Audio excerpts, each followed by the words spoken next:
Good morning. Very Good good morning, morning, sir. Premraj Saab. Good morning, sir. Yeah, and good morning, Shivani. Good morning, Hareji. Good morning, Narenji. You have done a Good wonderful morning, job. Andy. Good morning. Oh, thank you, thank you, thank you. You started my morning so wonderfully. Yeah, even your messages have started my morning so wonderfully. So he Yeah, just introduced our book to Shishi Ravi Shankar ji yesterday. yeah. Thank you so much. It was a wonderful experience. Praises are coming from all around the world, and I'm just going to post you that yesterday's was a wonderful day, Mahashivratri and Women's Day, and I had given you two surprises in the last day, I mean last moments of the day, but I got another surprise late night when the first copy has been sold in America. Great, Really? great. Great. Yeah. I was just posting my Facebook post of the ashram, Art of Living ashram.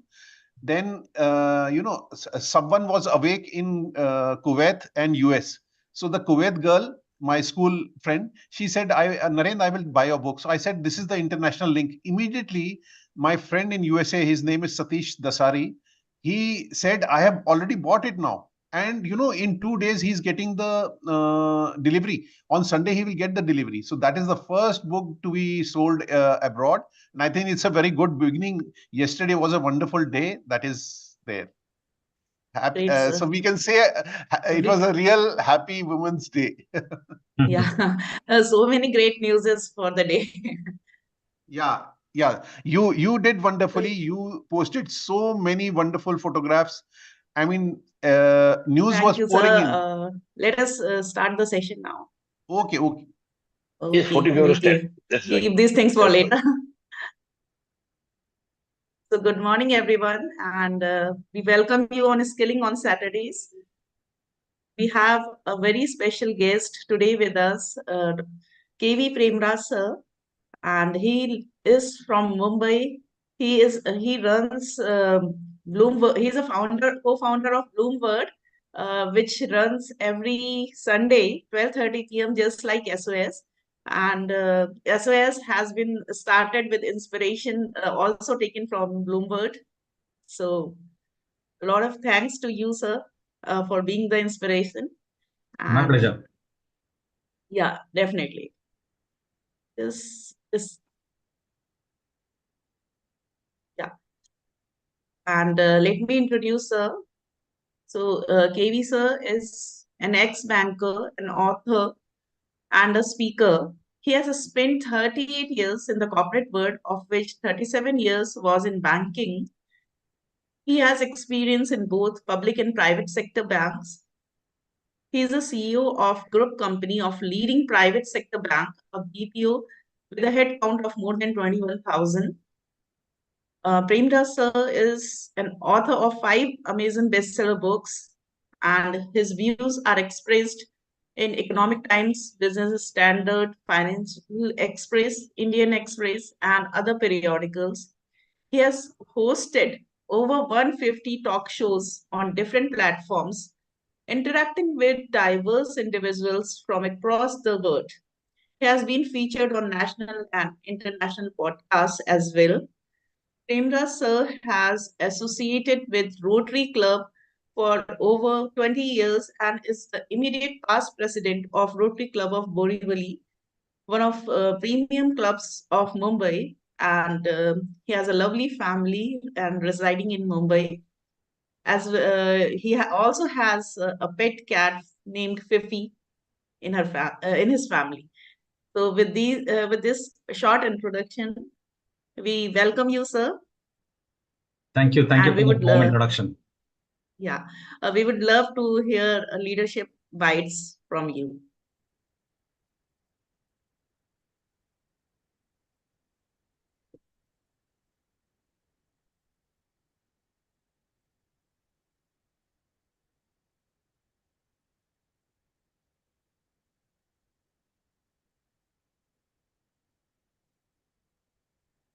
Will you ask me some questions or do you want me to just...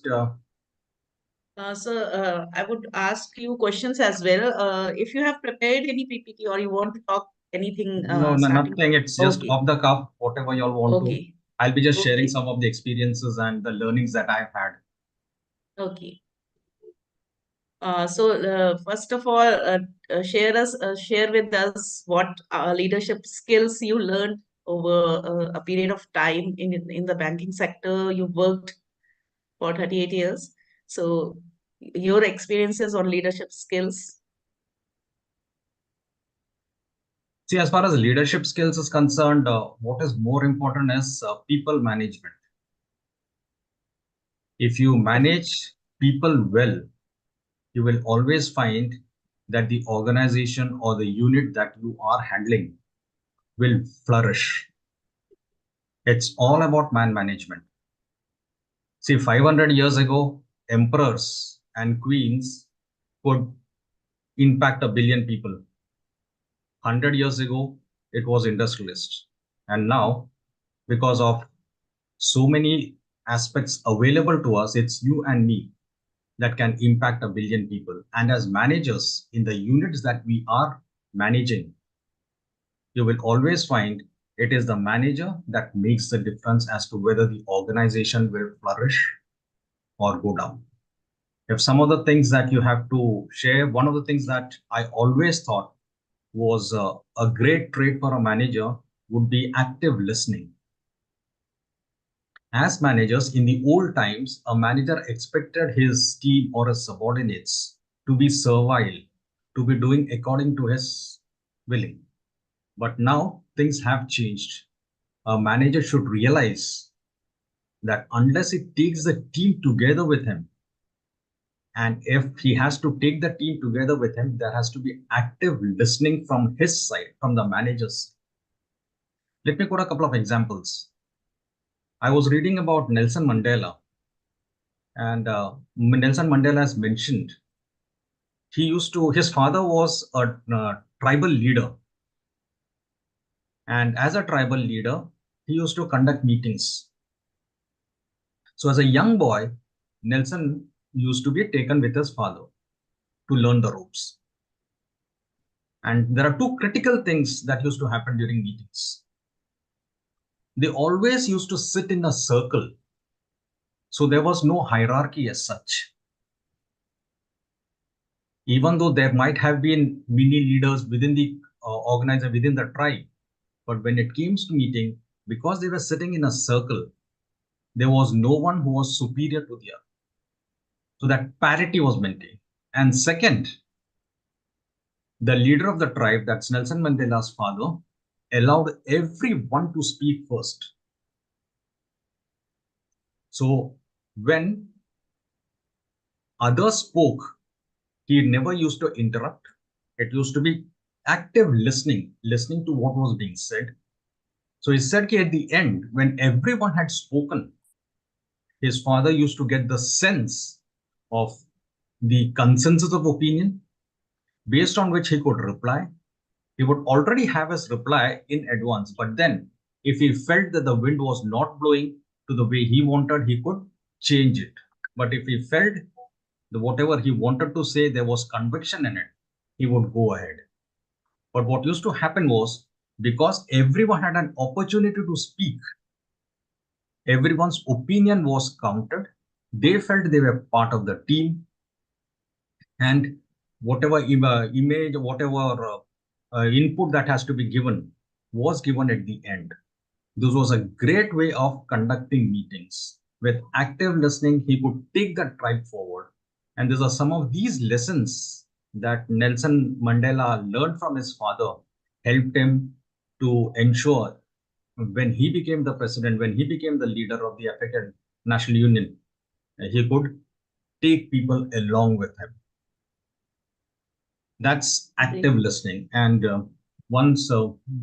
since we are talking on this topic, let me also share a personal experience of active listening, how it helped me.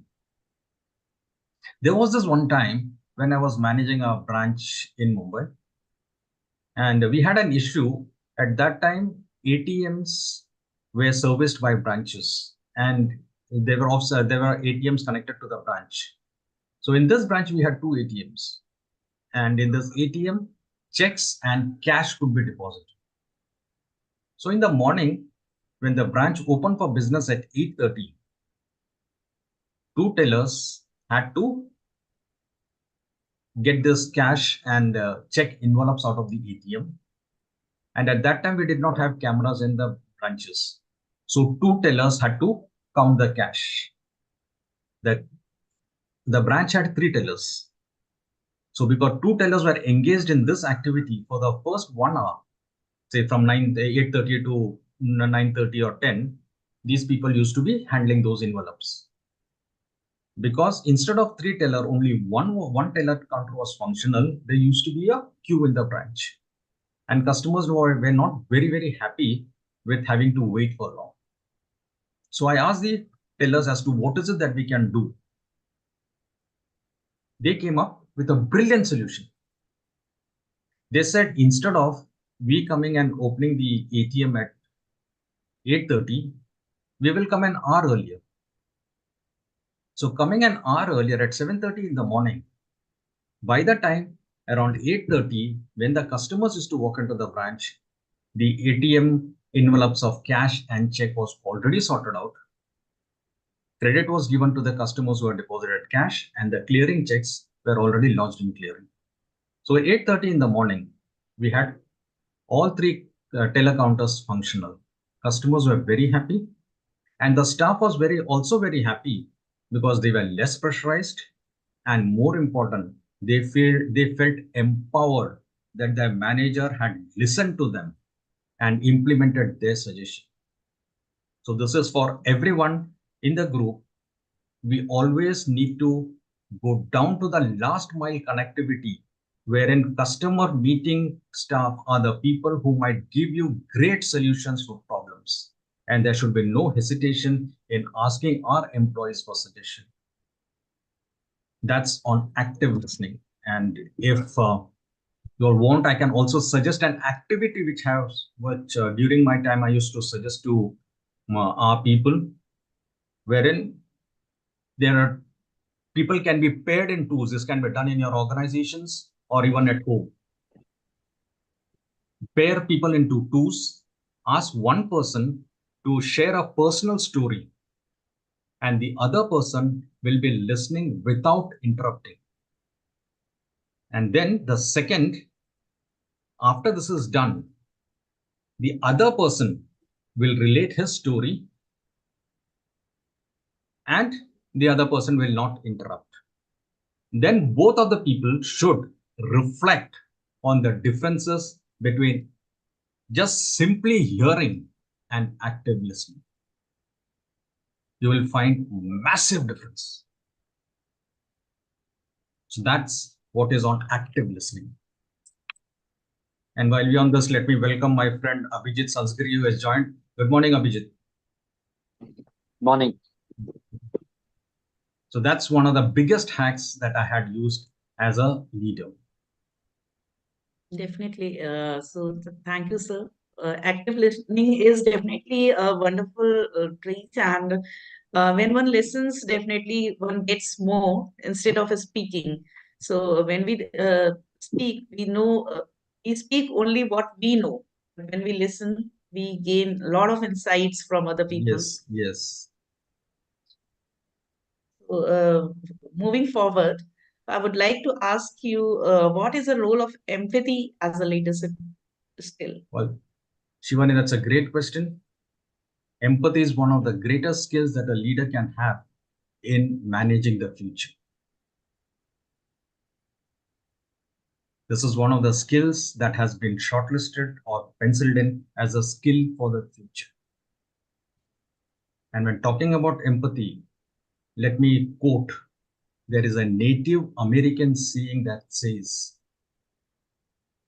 "Walk with me for a mile in my shoes before you judge me." What's empathy? Empathy is getting into the shoes of the other person and trying to understand as to what that person feels about something.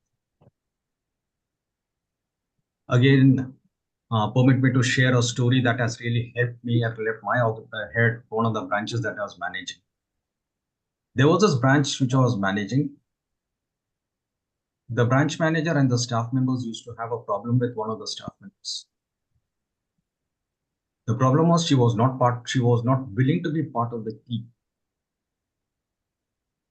And she always used to be on a short fuse. There used to be disagreements between staff members and her. And that was also reflecting on customer service. Her customer service also was not that great. The supervisory staff and the branch manager tried to counsel her, but things were not moving. So one day when I went to the branch manager highlighted this problem.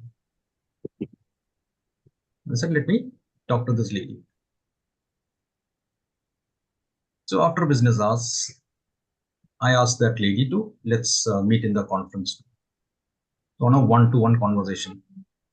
And this was before the Me Too movement, so I wasn't too scared. So I asked him I told her, this is what the feedback that I'm getting. Without being judgmental, I only quoted the facts. And then I asked her, is there any problem with the staff members, or is there any problem which you personally have, which is coming out into the work front? For a moment, there was no response. But she was looking down. I just gave her time and space. After some time, she looked up. And while looking up, I could feel she was trying to gauge me, trying to see whether I was really, really interested in knowing the problem, or it was just a managerial thing because I was the super boss. I just wanted to solve the problem. When she saw there was some empathy in my eyes, she haltingly started opening up.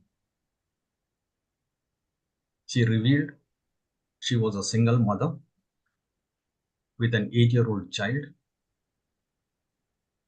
Her mother was fighting cancer. It was in the last stages.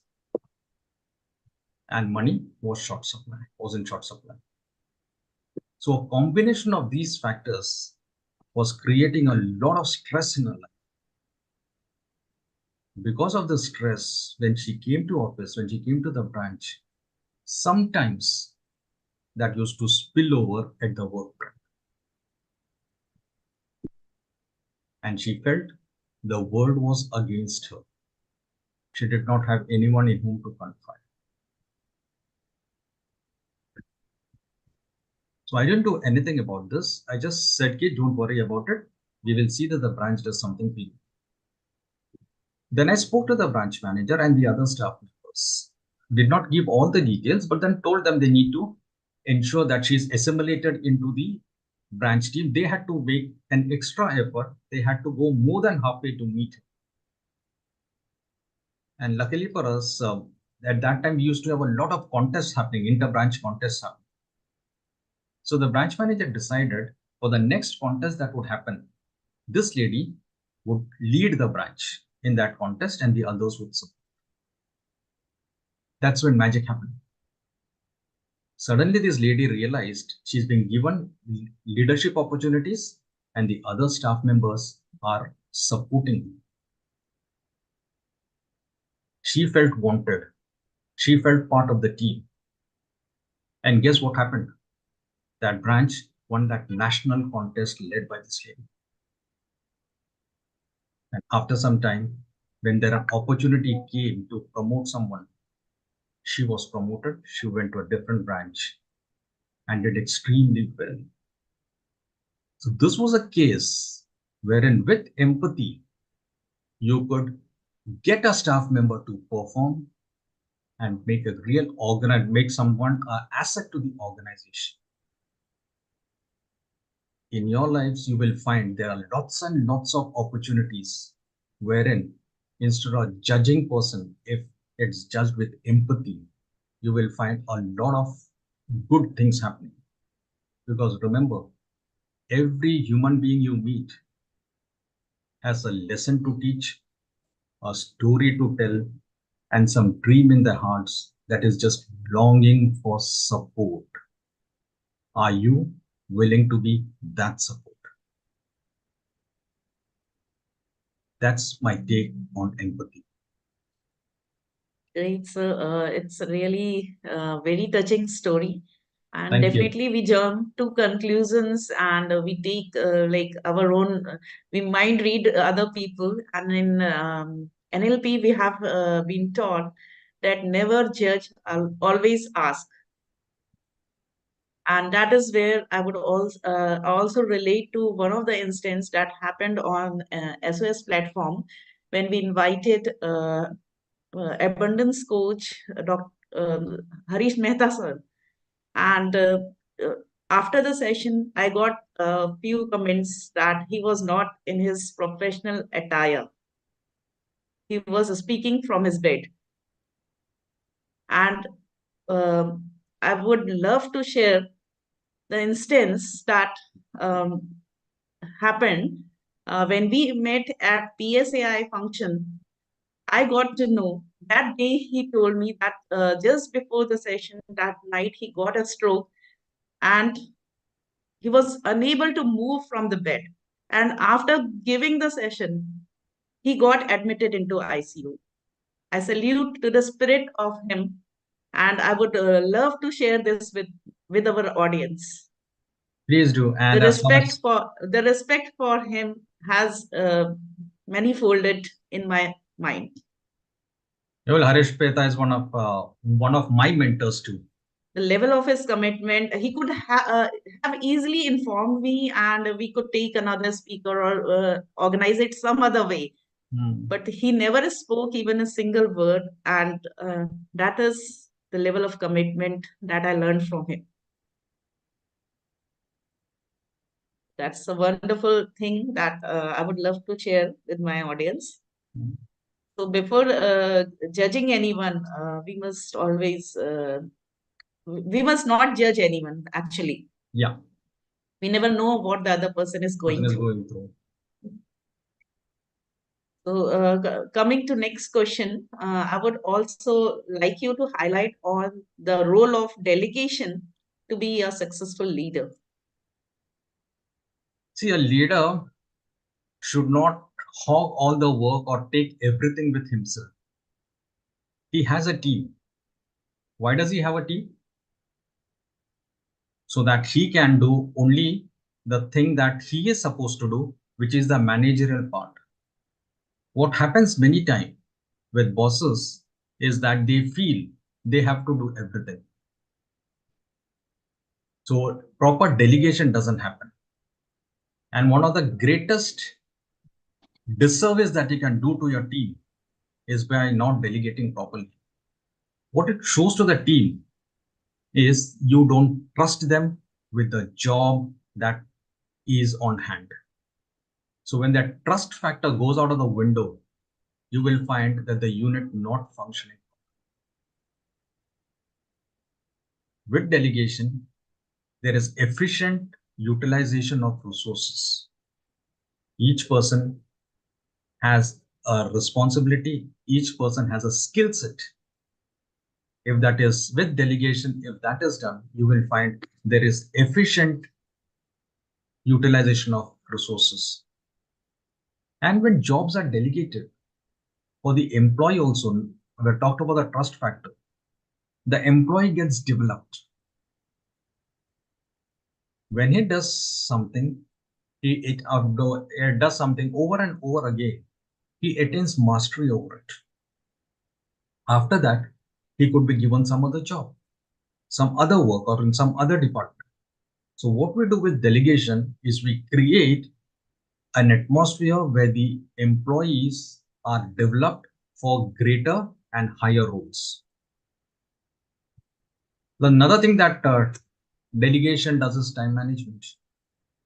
If you have a task, especially with task with deadlines, which all organizations have, if proper delegation is not done, the chances of the work happening within the timeline is dim. So we need to ensure that delegation happens. And the other good thing is it promotes teamwork and collaboration. With delegation, each person might have a skill set that is a niche skill set, which he will be doing this. If he can collaborate with his team member, with his or her team members, and share those skills, that will be for the betterment of the organization. And the other thing about delegation, especially this is for the bosses, if you don't delegate, the chances of burnout is very, very high. In fact, talking about burnout, it was in just recently in 2019, the World Health Organization has recognized burnout as a disease. What happens if bosses don't trust their team and hogs all the work and takes everything with them without proper delegation? The chances of burnouts will be very, very high. So a person or a boss needs to ensure that is judicious employment opportunities are given to everyone, work is delegated properly so that he is not under a burden or the chances of him getting burnt out. And the most important thing is the employees will feel wanted, part of the team, rather than feel that the boss is distrustful of them. But when I say the boss should be delegating work, it is not as he should be abdicating his responsibility of the delegation of the work. Once the work is delegated to a person that the boss feels is best suited for the job, at different points of time, the boss should be checking up whether the work is happening according to the planned timelines or deadlines. Because if it doesn't happen, or if it is found that person to whom the job has been delegated is not up to the mark, some corrective action can be taken in the interim rather than waiting till the end of the cycle to find that this person was not suitable for the job. So delegation doesn't mean just abdication of responsibility, but frequent checks should be happening, which will ensure that the work gets done according to the timelines that we have, so that the organization as a whole comes out smiling. That's what I had to say about the delegation part. Thank you, sir. I would also like to throw you some light on the ways and techniques of delegation and the way one can trust. So delegation, you need to divide the jobs into different segments and find out which is the person who is best suited to do that job. There might be some technical skills. For example, it might be while preparing just PPTs. Not everyone might be great in preparing PPTs. So there might be one or two people who might be very, very good in preparing PPTs. So if that person is given the responsibility to do the PPTs, that will help the organization.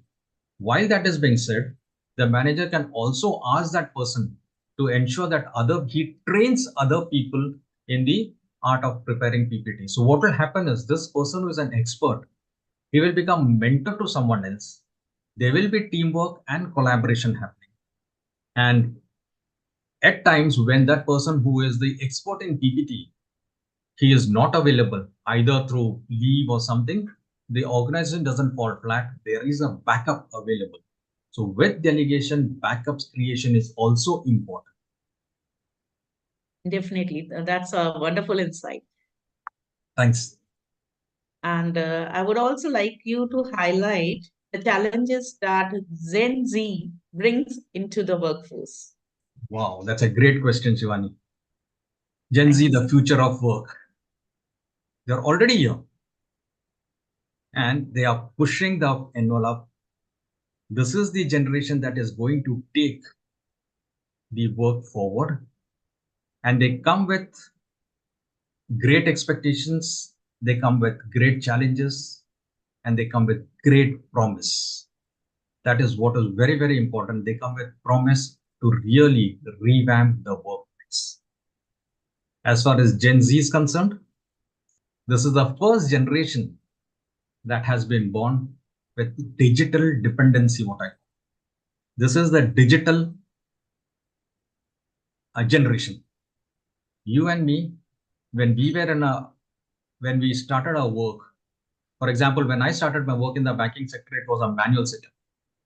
And most of all, I'm sure with the experience of about 25, 30 years, the computerization are not really common. So it was a manual setup. But as far as the Gen Z is concerned, they are fully dependent on digitalization. In a way, it's a great advantage because things happen on speed. And with all the apps that are there, you will find the work happening very, very fast. With that, this Gen Z, their attention span is also very, very limited. They want everything very, very fast. So managers need to be able to manage this. Then, rather, when I compare with our old generation, we were very, very rigid in the sense when our managers asked us to do something, we used to do it without seeking flexibility. But this new generation, they are very, very vocal. They will ask for flexibility in their work. Could be timings, work hours. We had a fixed work hour wherein we were expected to work during that time. These people might be asking for flexibility. It could be working timings, it could be working from home or other things. That's and another thing about Gen Z was they always feel if the work given to them is not meaningful or will not help them, they may not stick around. The other day, I was in one of the branches of the bank which I used to work in. I was just talking to the branch manager. And as usual, attrition is quite high in the banking sector, not on the bank, in the banking sector. So I was just checking with him. So he revealed something very, very interesting. He said the attention span of the new joinees is very, very less, and they don't look at an horizon of beyond 6 months. 6 महीने में सब कुछ सीखना है, अपना CV में थप्पा आएगा कि you had worked for XYZ bank, and then ask for a big hike and move somewhere else. So this, unless they have done meaningful work or unless they feel that their career aspirations are not met very fast, they will not stick around. And these people, another quality of the Gen Z is they come with an entrepreneurial mindset. If you look, most of the startups, it is the Gen Z people who have worked in the organization for a small period of time. It will be 6 months to a couple of years. And then they branch out to become solopreneurs. The Gen Z is a great thing that has happened for the workforce. It is really going to propel the workforce into the future. And while we are talking about Gen Z, I only wonder what will happen when the next generation, that is the Alpha generation, come in. Those people born after 2010 come into the workforce. And in the next 5 or 6 years, they could also be coming into the workforce. And then with the fusion of Gen Z and the Alpha generation, we don't know what will happen to the workforce, but it is exciting times. Definitely, there will be a lot of changes, and with the advent of AI and the way these Yeah. alpha generations are using gadgets and everything, they're they are more focused on the speed of getting things done. Yeah. So that's how we will be seeing a drastic change in the work culture. Definitely. In fact, just a statistics I was reading somewhere, it said 80% of the jobs that we have now will not be in existence by, say, 2030. Definitely. That is the speed at which it is going, and we don't know where the job opportunities will be. And it is this generation, Gen Z, who are much in a much better position to really do something about it. And hats off to them, and I wish them all the very best. And that's where I read about there are new kind of skills coming that we need to learn, and Yeah. that's where skills development is of most importance in order to keep ourselves updated and go forward with the flow. True, that's true. We have, yeah, yeah. Thank you, sir. We have one question from Leena ji. How do you foster a culture of accountability and ownership within your team, especially Gen Z? See, they need to be given responsibilities. They might need mentors in some areas. In other areas where they need mentors, the mentor should also ensure that he treats them on par rather than a employee subordinate relationship. It has to be teamwork, and there could also be a opportunity for reverse mentoring, because this Gen Z person will be knowing something which can be taught to the mentor. And as far as accountability is concerned, we need to be very strict about it. If there are timelines that the organization has to keep, then between the mentor and the mentee, that timeline has to be met. That accountability is not negotiable. Thank you, sir. There is another question from Mohan Pujarji. Yes, delegation is vital, but if you delegate something vital to you, a person who may not be competent, everything can end in a disaster. That's what Sir told about delegating the things to the right person who has the right skills, and that's where skills matter. When we showcase our skill to the world, definitely we are getting work that relates to that skill. Managers should have inborn insight to understand the inborn capabilities of people around with him or her. Routine things can be delegated without any problem, but certain confidential things one has to exercise abundant precaution. Can such finer delegation skills be acquired, or it is inborn or insightful? See, as far as the skills are concerned, delegation, you need to go by the rule book, and second by your intuition. When there are people in the organization who are under you, you need to be talking to them. You need to be understanding as to where they come from, their background, their aspirations, their hopes and aspirations. And based on the skill sets, the job should be delegated. And like I said, after delegation, there should be monitoring also happening. Periodic monitoring also should happen so that a person doesn't really mess things up. Because if periodic monitoring happens, if something is not going according to plans, corrective action can be taken. Definitely. Moving forward, Narenji has a question. You were talking about burnout. Are we stepping into times where all earlier generations will burn out? I hope not so. So See, your take, as sir? far as it says burnout, this is one of the new things that we hear. In oldies like us also, we were also pressurized. We might also have been burnt out, but this was never recognized. And there was no name put to it. See, all of us used to at times feel very, very tired and despondent about the pressure at the workplace. That could be a burnout, but that was never realized. It is only now that we hear this term of burnouts, quiet quitting, these things, then this comes into focus. Otherwise, there could always have been burnouts happening. Many people quit organizations, and then also if you look at the lifespan of people, it was much, much lesser than what it was. In 1947, the lifespan was something around 48, and now it is 73. So with burnout, your life expectancy also reduces. And this is a concept that is now coming into focus. It might always have been there, which was just not realized. Definitely. So, sir, I have known you as employer retention trainer. So, would you like to give your insights on employer retention and why attrition is so high in some of the organizations? See, as far as attrition is concerned, that's one of the biggest problems that the corporate world is facing. And this has been there for some time.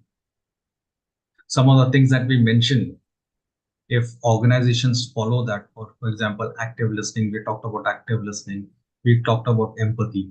These are many of the skills that managers or organizations should ensure is given its due importance. If that happens, you will be in a position to curb attrition. Apart from this, there is another element which will really help in retention of employees. That is what I call as a sense of belonging. If the organization has inculcated a habit wherein the employees feel a sense of belonging in the organization, they will go the extra mile. Let me quote an example as to what happened on the 26th of November 2008 when terrorists stormed Taj Hotel. For Mumbaikars and everyone, this is synced in the collective memory. When those terrorists burst into the Taj Hotel, the employees of Taj knew the avenues of escape. If they wanted, they could have escaped, and no one would have held it against them, because this is a life and death situation, and as human beings, everyone is very, very concerned about their lives. But what happened? Not one Taj employee quit their position. During the entire 3 days of siege, at all given points of time, it was these Taj employees who were trying to help the trapped guests escape. And at the end, what happened? 15 of the Taj employees lost their lives in that carnage. Why did they do it? It is that sense of belonging that they had to the organization that put their lives in front of those terrorists to save their guests and to save their duty. I want to ask you all, in your organizations, do your employees have that sense of belonging that the organization that they work for is their organization? Once this happens, you will find that the chances of retention is much, much higher. Thank you, sir.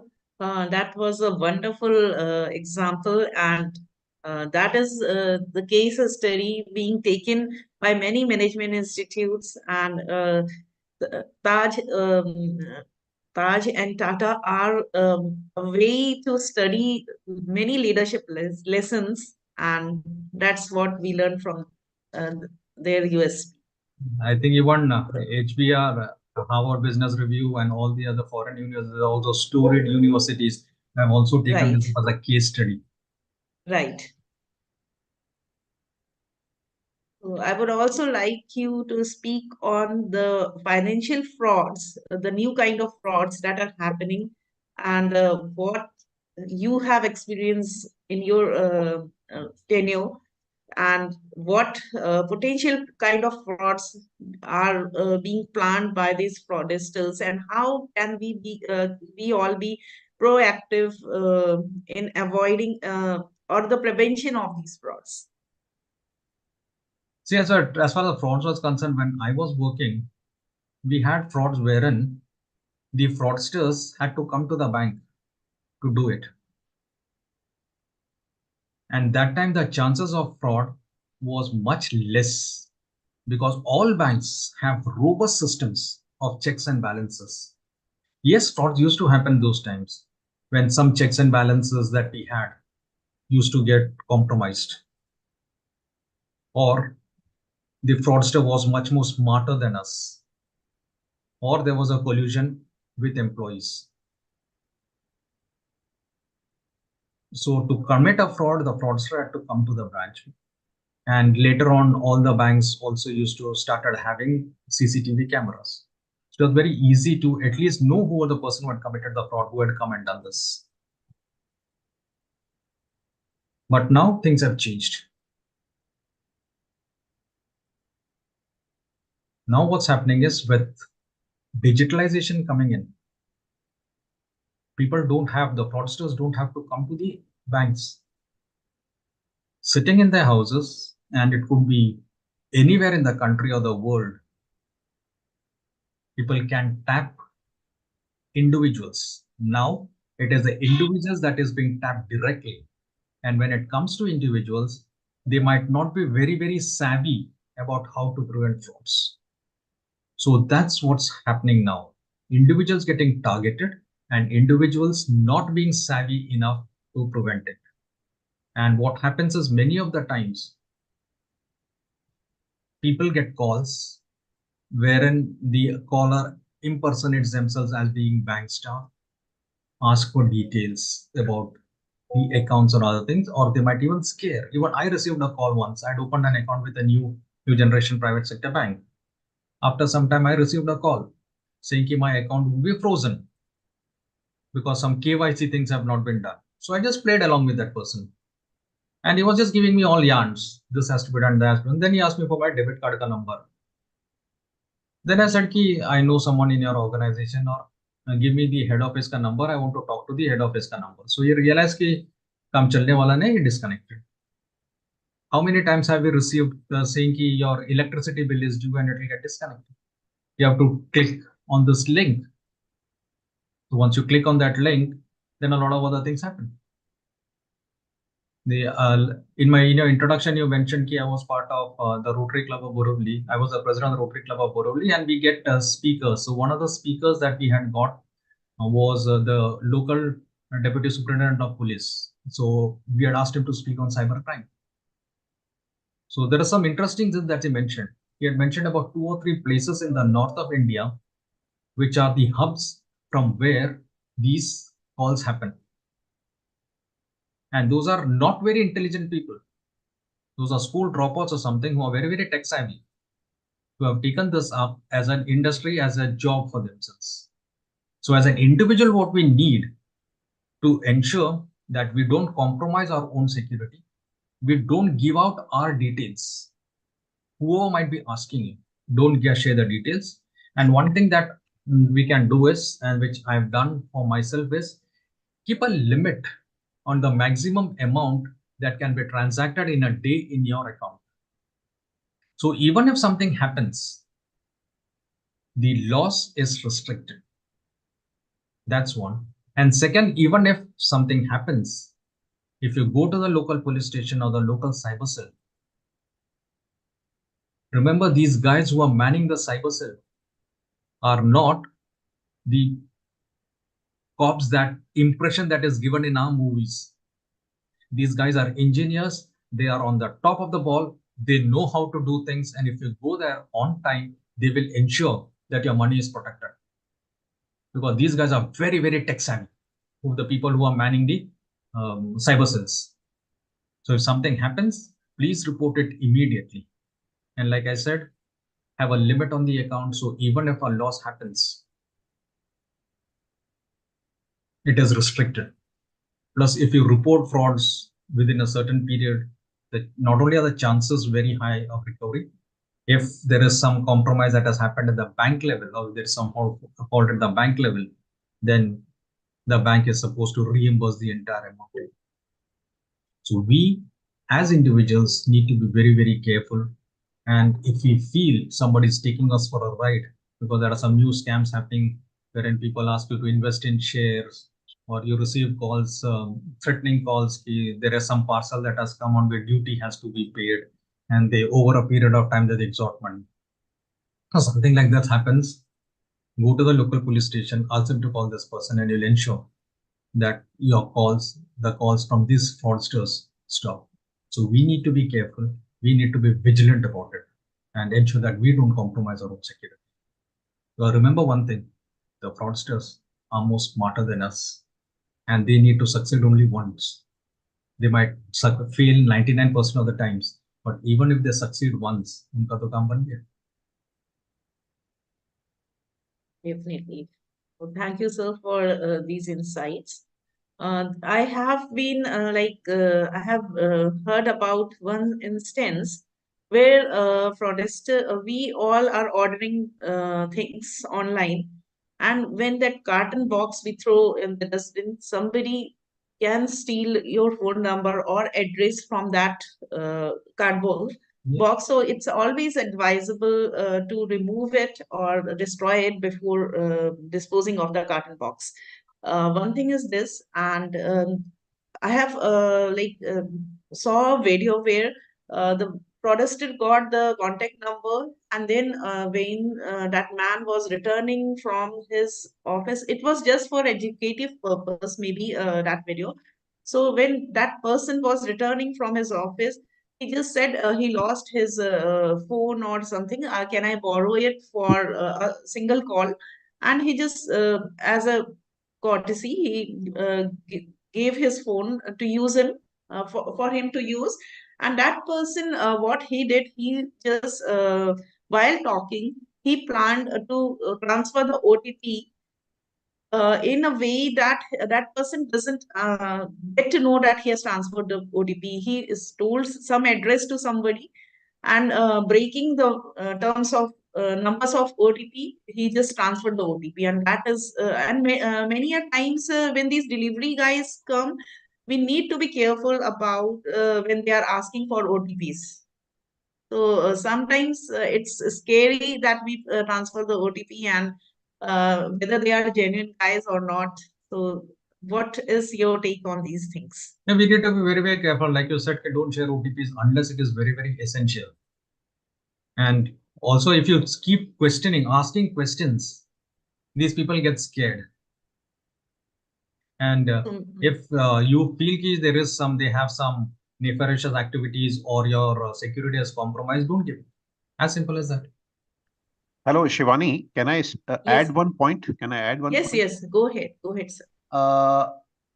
Sir, these days what is happening is that people are doing banking from their apps rather than doing it from net banking. So it is always advisable to go through net banking.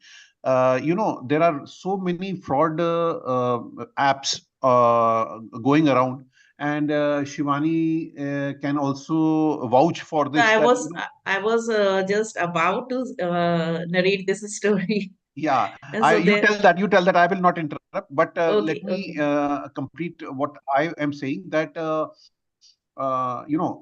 always use apps by downloading from authentic sites like Google Play or whatever, Apple iOS. Don't go for any other app, because all other, and one more important thing of today is AI. So many clone apps which exactly look like the original ones. They are in the market, and for maybe HDFC Bank, ICICI Bank, people download it and use it, and they get cheated. So using of apps is, one should be very, very careful. Only download it from authentic sites. Thank you, sir. Yeah, that's a very good point. I, for one, don't use apps. Like the gentleman mentioned, I do my net banking by going through net. And even while going through net banking, always ensure that every time you type the bank, whichever bank you have, type the whole thing rather than clicking on any links. So we need to be careful about our own interests. And while apps might be making things very, very fast, be very, very careful about using apps. Thank you, sir. Recently, what happened was one app that I downloaded from Google Play itself, but it was a duplicate app. And it started asking for KYC documents. I started giving details one after another. But when it was asking too many details, then it clicked my mind. And then it was asking my banking details. Then I realized this is something wrong with this app. Why any certain app needs every detail of mine? So that was where I stopped and just simply deleted.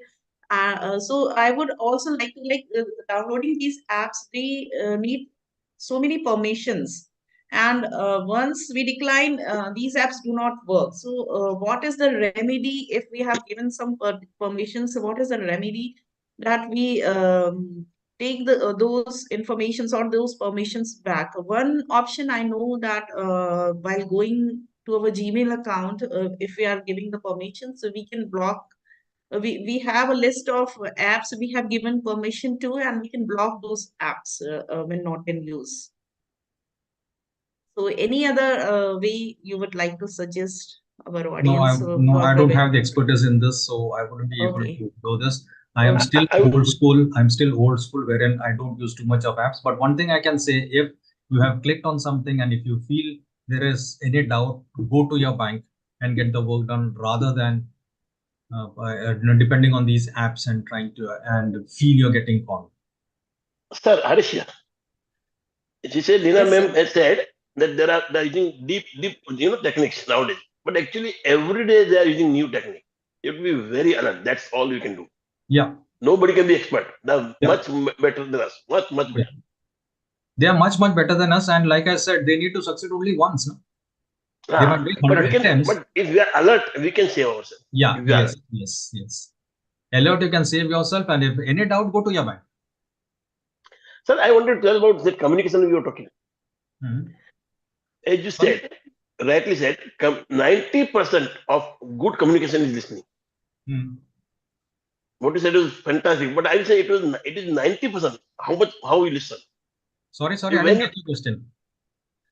The way when we are talking about the communication, how to have a good communication, you say you should be a good listener. Yes, perfectly. And I will say more than that 90% of our communication is listening. Because when you don't listen, you will just say something that you want to say. Right. So what you said was fantastic. Thank you. Thank you, sir. Thank you. Thank you, sir. So any other question coming from audience? One I got in the chat box. And for deepfake, I have also known about they create a similar voice to some of your family member, and they ask for some help or money. In this case, it is always advisable to disconnect that call and once again call back to that family member to just confirm whether he is in need or it was a fake call. Sometimes in a hurry we panic. They give certain reasons or situations they create that you think my family member is in trouble and you immediately take the action while these fraudsters take benefit out of it. Yes. So it's always advisable because of the deep fake they can create any voice, any video call or anything. So do not trust on all the things you get. Shivani madam, they clone our Always phone. reconfirm. Yeah. With artificial intelligence, it's much more easier now to clone voices. They clone our phone and voice, and people at our house get panicked. It's obvious. I don't know how to happen to us also, na? Even if someone calls us and say your family member is in trouble or something, we might also get conned. At that time, at that time, we may not think about calling back, which we should be doing to just confirm this information. They clone the phone. It is as if they are calling from your phone. Yeah. The number also will be coming. What can you do? Yes. Yeah. Very difficult. Yes. Of course. Vasuji has another question.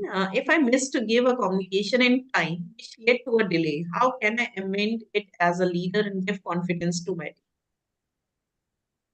Just make it up after some time. If you have missed doing it, then apologize for having missed it, and then whatever you wanted to communicate it.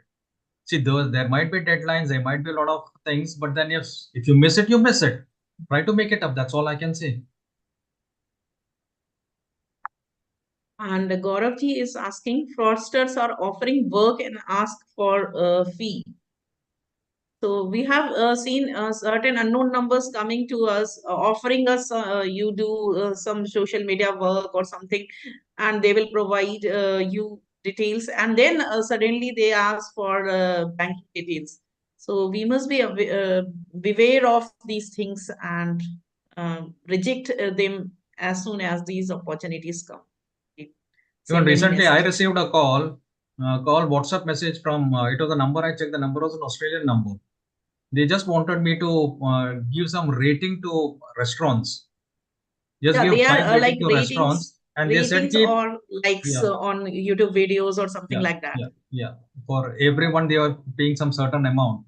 When I said ki I'm not interested, then they were a bit aggressive, saying ki, what are you losing? We are not asking for any money, na. We are giving you money.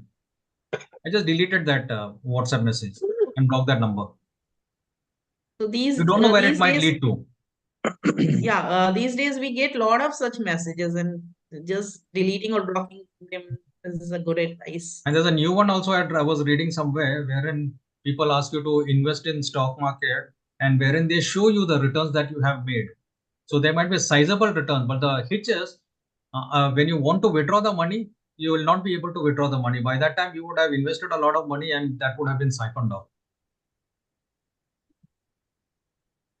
Definitely. And Manjeet ji is asking how to ask for a good hike from a manager. How to ask for a? Good hike from a manager. See, one, you need to really ensure that the manager likes your work. And the hike part is depends on the organizational culture. During the annual appraisal, there will be a certain percentage of hike. So if you have done exceedingly well, and if you have done well than your peers, you will have to tabulate all of those, what you have done well. Once you have tabulated everything that you have done, if you can find out as you can make out as to what is it that you have done that has helped the organization, in what way that has helped the organization, and then if you can compare it with your peers in your own department, then you have a case wherein you can ask for a better hike. But most of the organizations, they have bands wherein at the end of the year appraisals happen, and within that band there is a fixed amount of hike, and in that hike also there is a variable percentage. It could be say between 8 and 12%. So in this case, if you show your boss you are much better than your peer, or you have done well in that rating, you will get the highest increment that has been selected. So this is the way I can suggest. But for this, you need to document everything that you have done, so that if you need to show it to someone, you have proof. Thank you, sir. Any other question coming from audience? Yeah, can I ask one question on Yeah. managers and leaders, please? Go ahead, Yeah, sir. yeah, there is a saying that managers are managers, leaders are leaders, implying thereby that managers can go thus far and no further. Manager can acquire some skills like MBA and all, MBA from IIMs and all. He can become a CEO or the president of the company, but he may not become the leader unless he has inherent leadership in him. You gave a classic example of Nelson Mandela. He was not a manager at all, but then he became a leader of African country because he had leadership inherent in him. I just wanted your views, sir, on this. See, as far as this is concerned, yes, when you have degrees from fancy institutions, the chances of you becoming the boss or the super boss is very, very high. But there is a significant difference between a leader and a boss. Yes. A boss has a title, the leader has the people. Yeah. And leadership is an ability to get extraordinary results from ordinary people. For this, you need to be part of the team. You need to know the pulse of the people with whom you are working.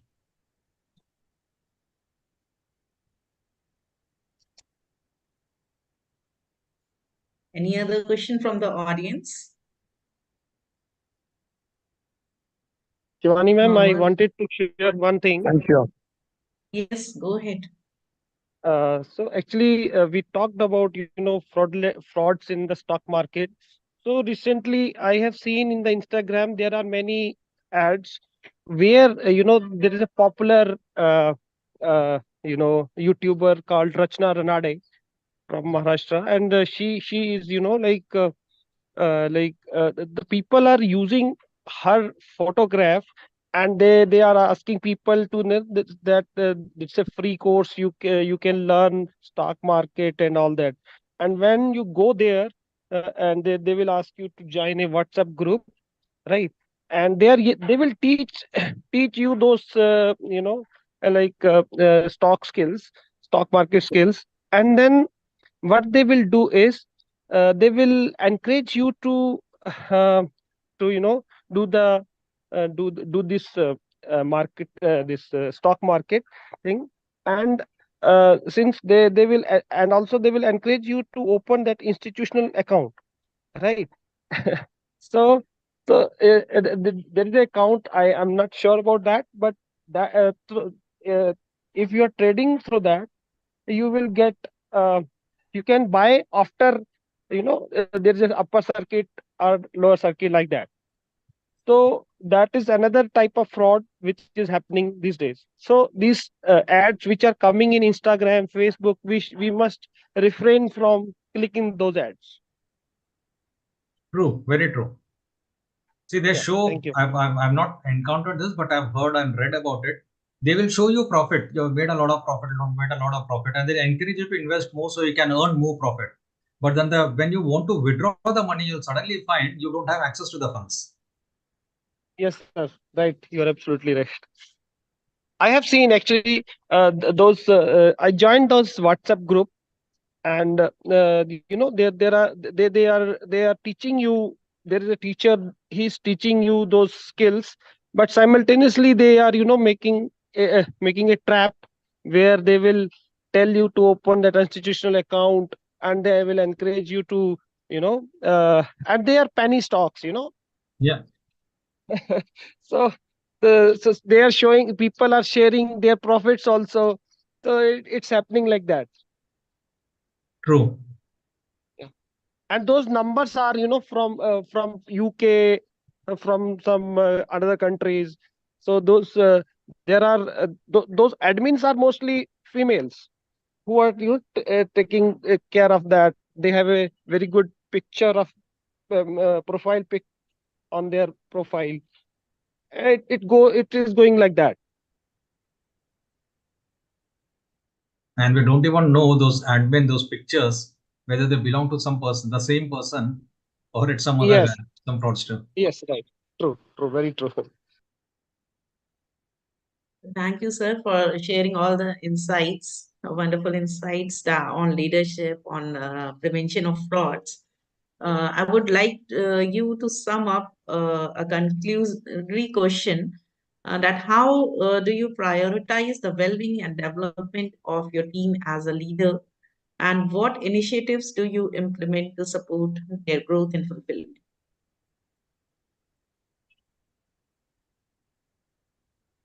Can you repeat the first part of the question, please?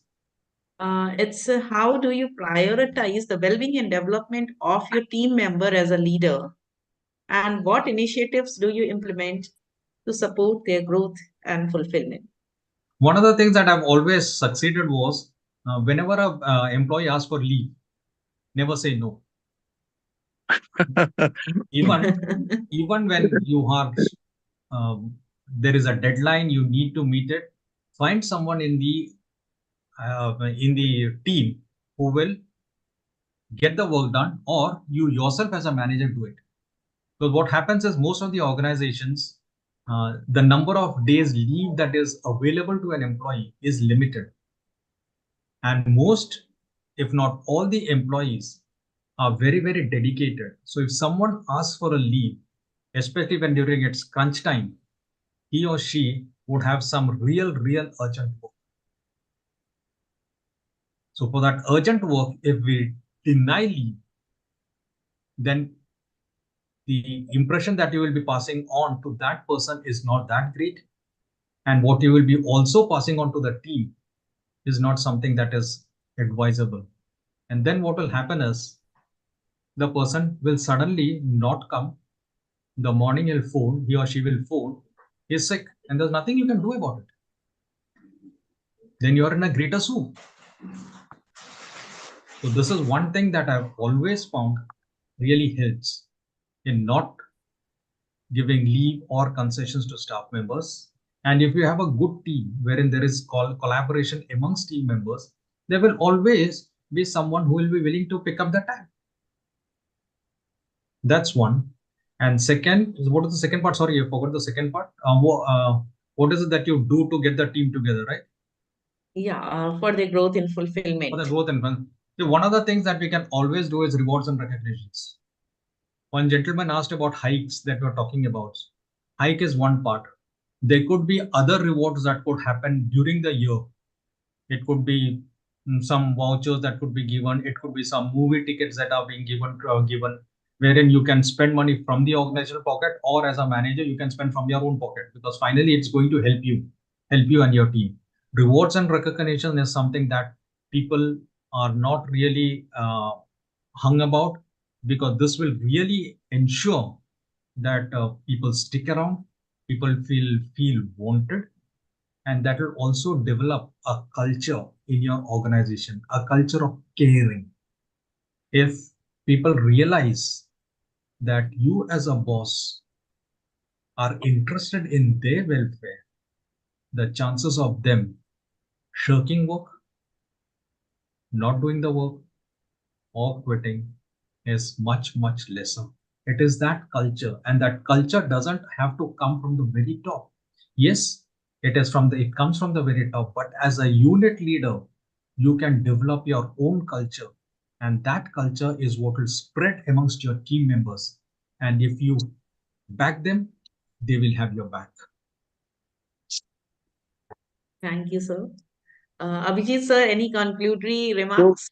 No, I don't generally conclude, because Premraj is the one who concludes in our shows, and it was good to see. He generally is the host, but good to see Premraj now being hosted for a change.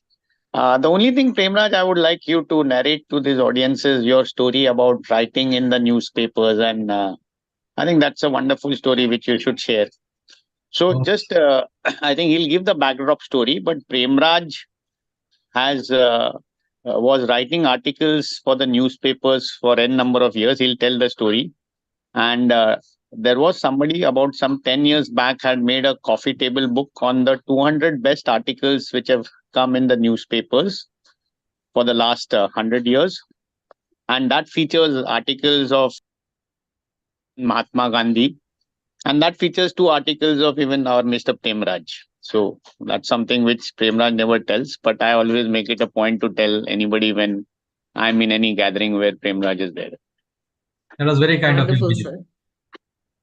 So you should tell the background story behind that. Yeah, I'll tell you the background story. I'll make it very brief. There was this one time when I was in the 6th standard, wherein you had to step forward and read from the school textbook. And I had a fear of public speaking.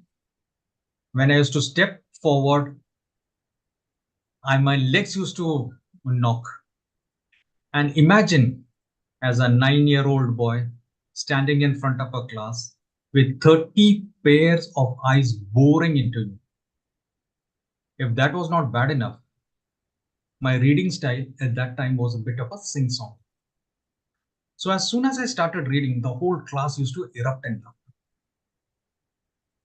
I used to feel small, humiliated. I went into a shell. This was what made me an introvert. But there was this burning desire. If I can't express myself in speaking, I would do that in writing. So in the 6th standard, tearing a page from the school notebook, I wrote my first letter to the Indian Express. I thought it would get published. No luck. Every month I used to write 2 or 3 letters. But somehow or the other, I was not enamored to the editors. 6th standard, 7th standard, 8th standard, 9th standard, 10th standard, 11th standard, I kept writing and I kept failing. Started college, continued writing. But the icy hands of failure continued to embrace me. But I didn't give up. And wonder of wonders, just before my 18th birthday, I saw my first letter in print. That was an exhilarating moment for me. That night, I slept with the magazine that had published my letter close to my heart. Then after that, there was no stopping me. And I stopped counting after about 1,000 the letters to the editor. Writing has always continued. And then I started, even though I became an established writer, there was still this nagging, incomplete about not being able to speak in public. I tried speaking in public, not with great success, but over a period of time, joining some courses. For example, me and Abhijit, that's where I met Abhijit. We joined Sam Cawthon's speakers tribe, wherein we got a lot of practice in speaking. And over a period of time, I have ensured that I could exhaust the ghosts of the past, wherein as of now, I don't have any fear as far as public speaking is concerned. That has been the journey of resilience, adaptability. Resilience is the word, and the tenacity not to give up. Great, sir, great. Thank you, sir. That's a big inspiration for each one of us. And definitely, it's wonderful to hear your story and what you've been behind. So thank you. Thanks a lot for sharing your precious morning time with us. Thank you, audience, for listening, sir, so patiently and learning a lot of insights. One book that reminds me for leadership is Leaders Eat Last by Simon Sinek. And yesterday itself, Dr. P.K. Rajput sir gifted me this book that is Leaders with Ladders. Is it visible? I hope I need to stop sharing the background. So I will be reading and sharing the lessons from this book. This is the book, Leaders with Ladders. Thank you, everyone, and have a blessed weekend. Thank you, sir, for all the wonderful nuggets of wisdom that you shared and the story of yours. That's quite inspiring for all of us. Thank you, Shubhani. You have been a great host. One more instance I would like to quote here that you talked about giving a leave. I read somewhere in the newspaper there was a big news that the Diamond King of Surat also gave leave to visit your in-laws because he says if your in-laws are happy, definitely you are happy. So that's what reminded me of this instance when you talked about saying no, not saying no to when the employees ask for leave. So thank you, sir. Thank you. It's been a pleasure. You have been a great host. The participants are very, very interactive. I enjoyed the session, and thank you for all the shares. Sir, your story is very inspiring. Thank you. Thank you. Thank you. Thank you, sir, for your excellent talk on leadership. And your personal story was really touching, heart touching. Yeah, thank you very much. Thank you. Thank you, sir. Thank you. Thank you. Thank you.